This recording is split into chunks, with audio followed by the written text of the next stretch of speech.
Welcome. My name is Natasha Sherman, and I am your host. So, being a child of immigrants and knowing what that experience was and what it took to kind of make it in a new country, I'm always fascinated by the immigrant story and what it takes and what the challenges are. And of course, each story is different. But today, my guests are Nyamatola Ayubi and his brother Mustaqim Ayubi.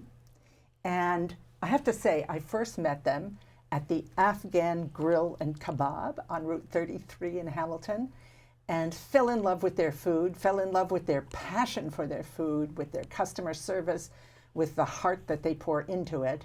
And then, of course, we started to chat, and we started kind of getting each other's stories. So I invited them to be here today. Welcome. Thank you for having me. Thank you. So I'm going to start with you, Mustaqim, because you're younger. You're the younger brother, but you weren't born in Pakistan or Afghanistan, and your heritage is Afghan, yes? You were born in this country, but you're still part of a community and a philosophy and kind of living in that environment of people who have come from another country. Right. So, as born in America and then being surrounded by all the values that you're taught to sustain your culture, what were the challenges?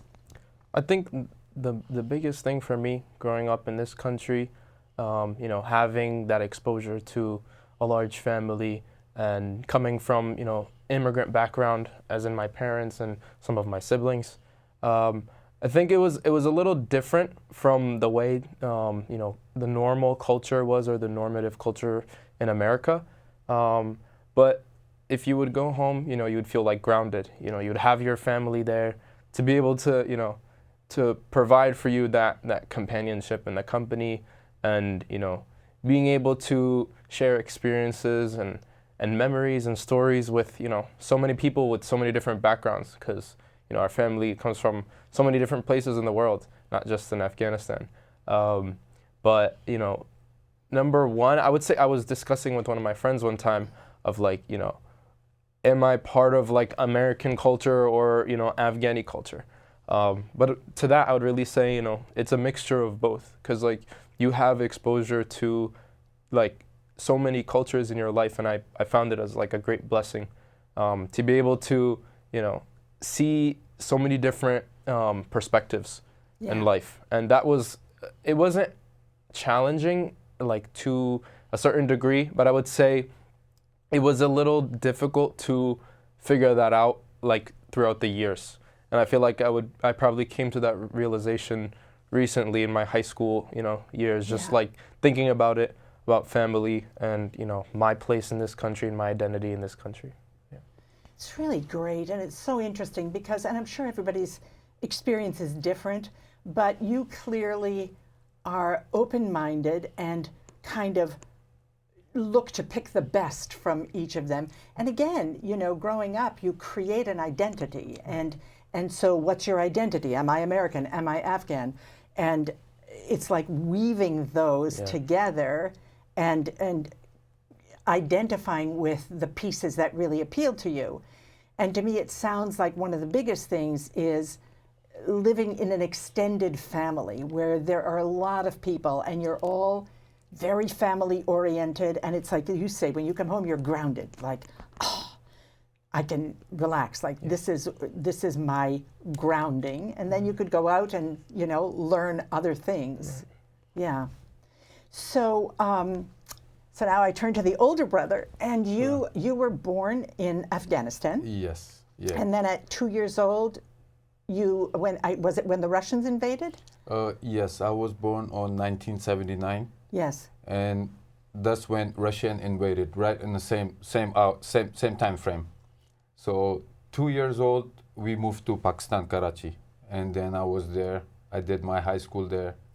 In 1997, I came to the U.S. and that's it. So your father had come ahead of everyone? Yes, he was so here that he before. could lay the groundwork and set things up so that he could bring the rest of his family. Yeah, he did all the hard work. Yeah. When we came here, we got everything ready. So we had Yeah. everything ready. Yeah.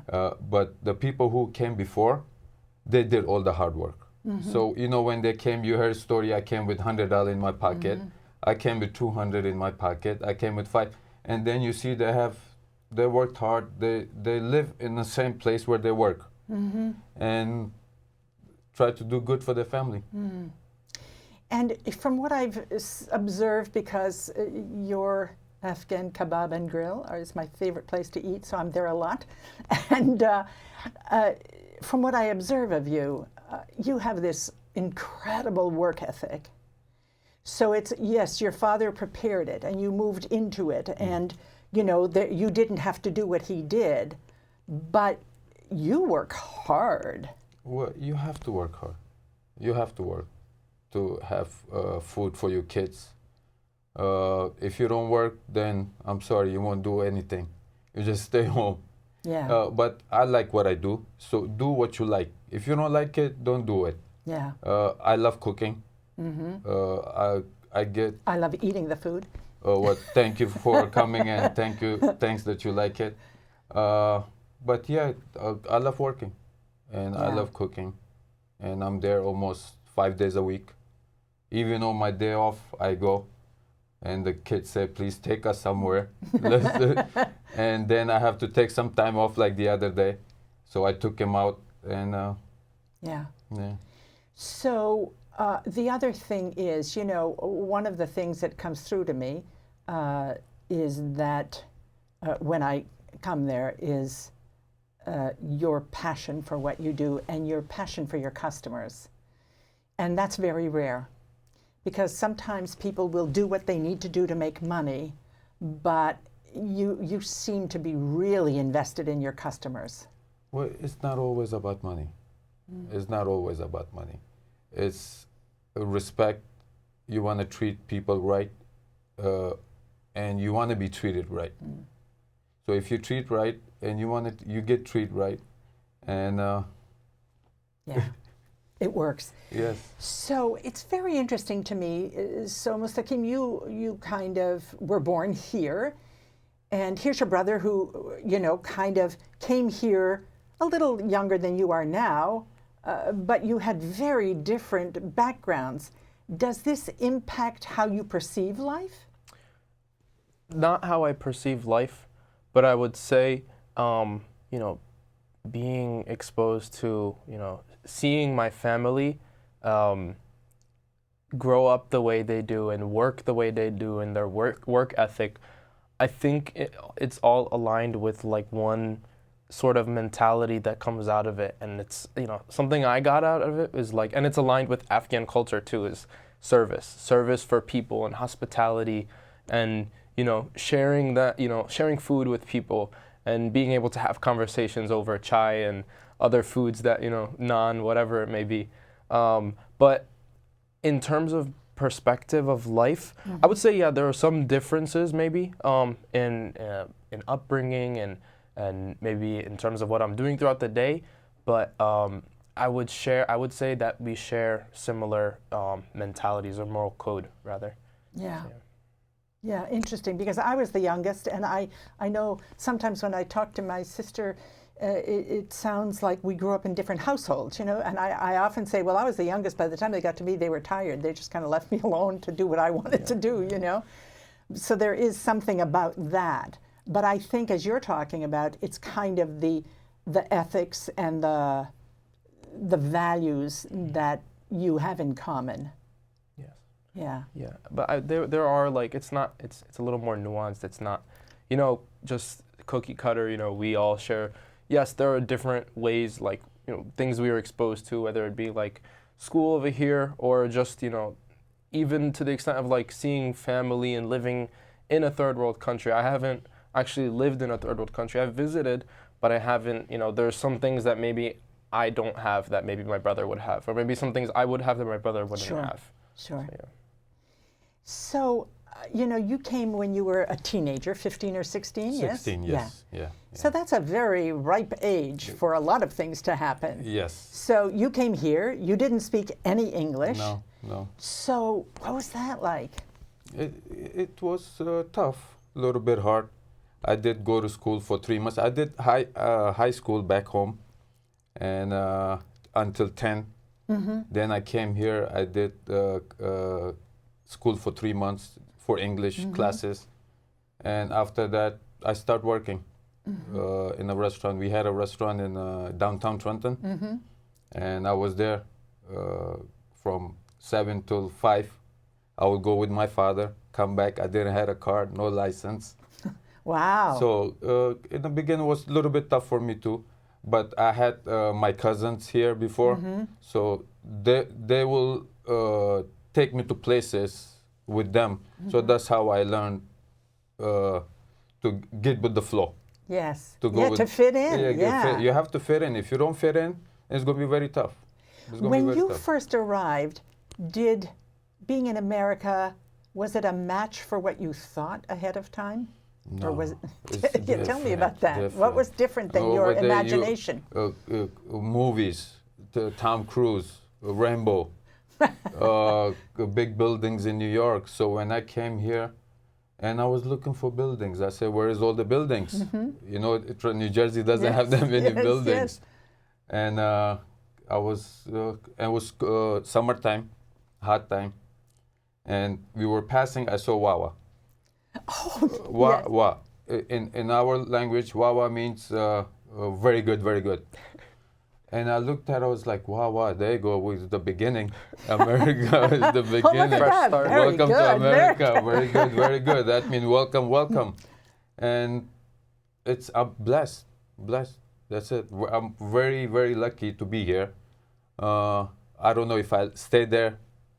I don't know what would I be doing.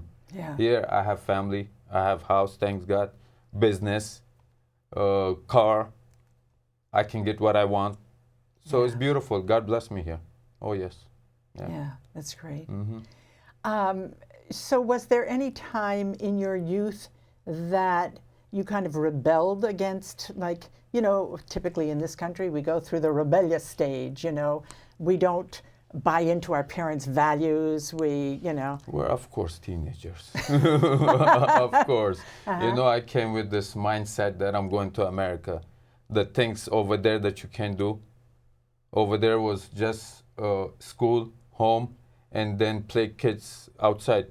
Here, in movies, buildings. Parties, of course. Parties.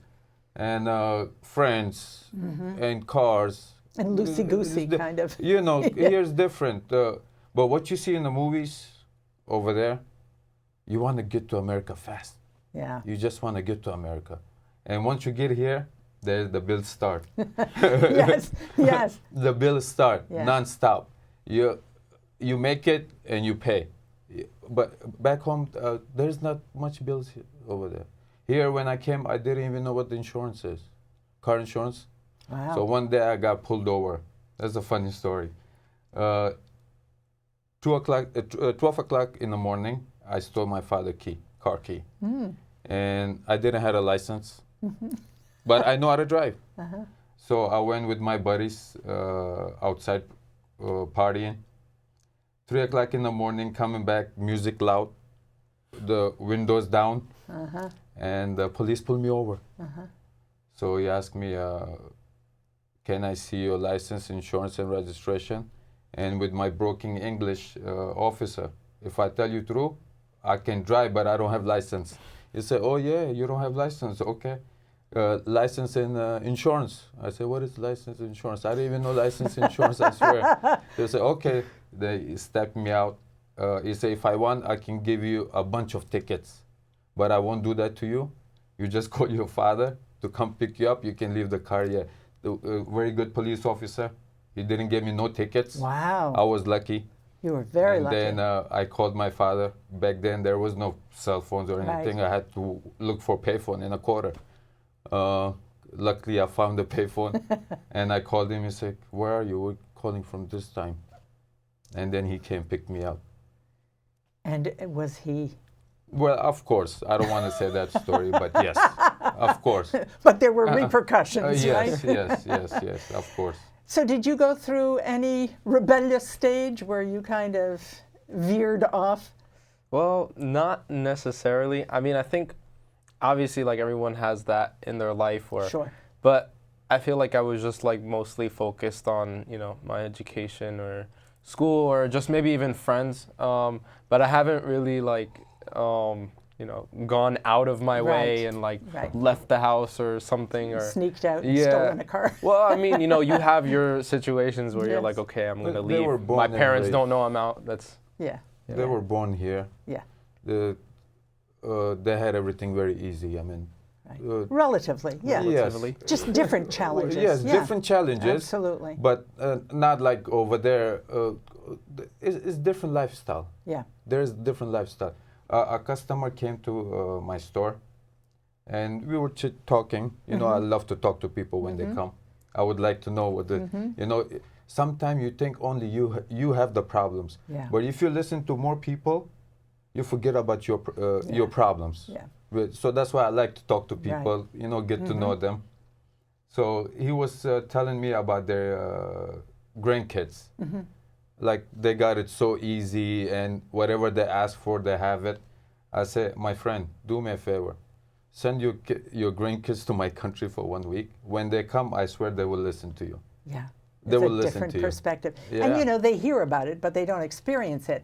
So I want to ask you, because before we run out of time, are there challenges being a Muslim in America? And especially after 9/11, I mean, you know, so much changed. So for you, what are the challenges? What are anything you want to say about that? For being a Muslim, I would say requires, you know, strong faith in what you do, regardless of the circumstances and maybe misconceptions of the religion itself. But me as an individual, I try my best to, you know, share that knowledge with people, because I think there's a lot of ignorance out there with, you know, religion itself, and specifically Islam. After some, you know, some instances that would happen, or something that, you know, people would see on the TV about a Muslim, and they would never meet a Muslim themselves and talk to a Muslim, or have a neighbor and find out, you know, what are they doing on their weekends, and you know, to see that, you know, that Islam, like if you get to know a true Muslim, you'll be able to see, you know, the reality of the religion. But the number one thing I would say is to not judge the religion based on the actions of the people, because those are completely separate. Yeah. Right? Humans are nowhere perfect. Yeah. Nowhere perfect. You could say that about any religion, Yes, really. for sure. You know, there's religion, and then there's the way humans practice the For sure. religion, and that's where it runs amok at times. Yeah. But have you felt any persecution, personal persecution? I would say that, you know, I grew up in Robbinsville, New Jersey. I feel like some people, I haven't had any, like, you know, real, like, someone really going out to hurt me or anything, but I would say people are a little cautious sometimes. You know, they would see a beard and like, oh my God, what's this guy? You know, maybe a little intimidated. And I'm sure, you know, many other Muslims would probably say the same thing, especially with, like, you know, our parents and the women, you know, when they would wear a headscarf, you know, and walk in, you know, the streets, and people would see that and start to make assumptions about them, you know, that, like, you know, who is this lady? Is she oppressed? Is, you know, she's covering up. But I would say rarely people would go up and approach them and ask them about it. Right. But I haven't, you know, I would say that people are more curious than, you know. That's good. Yes. You know, it's interesting. There's this wonderful book called The 4 Agreements, and it's really 4 things to live by, and one of them is make no assumptions. Yeah. Because that's where trouble comes in. You know, we see something, and then we filter it through all of our existing belief systems, as opposed to getting curious and asking questions. And I think what you're saying is true. A lot of it is just like, you know, they don't quite know. And I remember, and this was a long time ago, but you know, my ex-husband is Jewish, and I'm not. And so when I first brought him home to meet my parents, and I lived in this isolated little town in Canada, I realized it's not prejudice in a lot of cases. It's lack of familiarity. Yes. So it's just kind of, you all sat down and ate bread and food and played music, and, it would break down all those barriers, something really simple about just connecting. Yeah. So for you, did you have any different experience as far as being a Muslim? No. I mean, before 9/11, I didn't even know who Osama bin Laden was. Yeah. I swear, I never heard his name before. Yeah. So after that, That's really an incredible statement. Yeah. no, it is. I'm just It's telling very you. revealing to people like to. Yeah, I to get- didn't know. I didn't know him. I didn't know he's existent. I didn't know that he was sitting in my country, Right. and that he's from another country, but he's sitting in my country. So I didn't know before 9/11. After that, the media, the TV, too much Islam, and then people start thinking about it. That what is Islam? Why everybody's talking about it?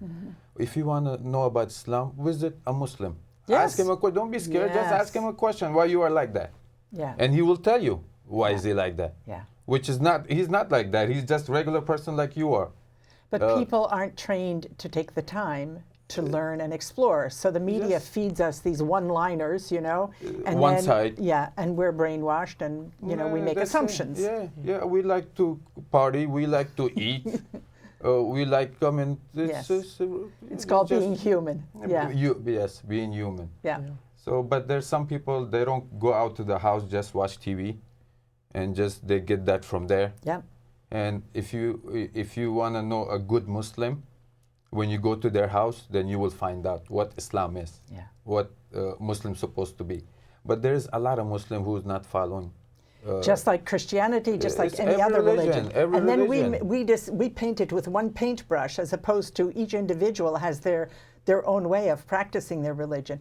I remember years ago, a friend was going to have this. It was kind of cute. This official kind of British tea party, and she asked us to wear hats and whatever.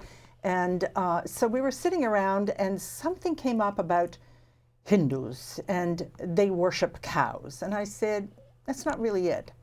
They don't worship cows. It's an aspect, it represents an aspect of God. And I said, so you should really study a little more, read a little more. And she said, I'm very liberal. I accept anybody who's accepted Jesus. And I thought, what? It's like, that's it? And it was like, I mean, it was unbelievable. And that's kind of what happens a lot of the time. It's like you narrow down your world. So we only have a few minutes, but I want to ask you the question about arranged marriage. To us in the West, it's like, but I've met enough people who have had arranged marriages, who have wonderful marriages, that I understand it's just you grow up with a different perspective and different expectations. Yes, ma'am. And for me, it wouldn't suit me, but it doesn't mean it's not viable or a good thing. So yours was an arranged marriage. Tell me a little bit about that. Yes, mine was arranged.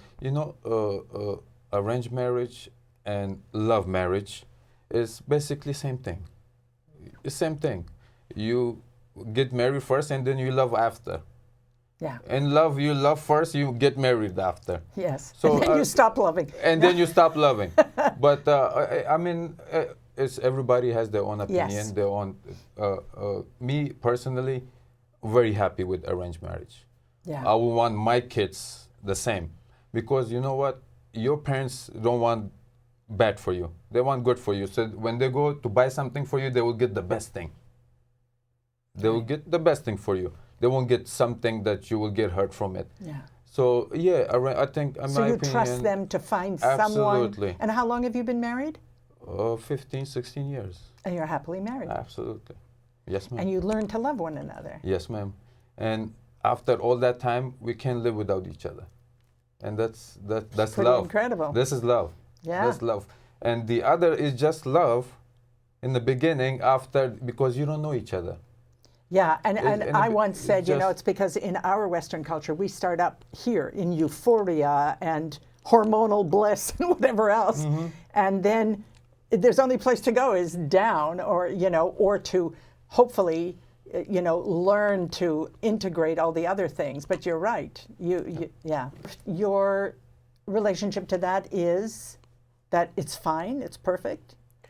I would say similar to what my brother was saying, that I trust my parents and their decision, but I feel like there's this misconstrued understanding of arranged marriage where, yes, maybe in some cases there's extremes of it, and which I don't agree with. But what it really comes down, it's not like, I will never see this person in my life and it's just like, a blind date that you're just Right. gonna just match and then, you have to deal with whatever it Right. is. But, it would be through conversation with parents, and my parents being able to talk with me and, ask for my opinion and what do you think, and it's more open. It's not really like this, like, Yes. it is what it is. This is what we're, it's, Yeah. it's a bigger process, and Yeah. I feel like I trust in what my parents' decision would be. And I think the idea is what you said is really good. Sometimes it's badly arranged and people are forced into it, but that's not the whole, the entire population. Right. No. That's the exception. That's people, just like we have exceptions here. So yes, you were going to say? No, what I was going to say is it's not like if your father say you're going to get married and that's it. No, Right. you has to ask me. You have input. Yes, and same thing with the girl side. I have to ask her. If they both agree and say yes, then they go forward. It's not like this is it. It's Right. end of the world. Done No, deal. no. Yeah. It's not like that. So we're actually at the end of our time, and I want to really thank you for being here, for being so open, and for the wisdom that you bring to the Thank you for conversation. inviting us. And man. I'm Pleasure. amazed that Mustaqim is 18 years old, and he has a lot of wisdom. And, it's clear that he thinks about things. He does. And there is a wisdom that you carry with you from your experiences in life and your commitment to people. So I really appreciate who you are. And of course, I invite everybody to check out Afghan Grill and Kebab on Route 33 in Hamilton. And we have one in North Brunswick too. My name is Natasha Sherman. Thank you for joining us.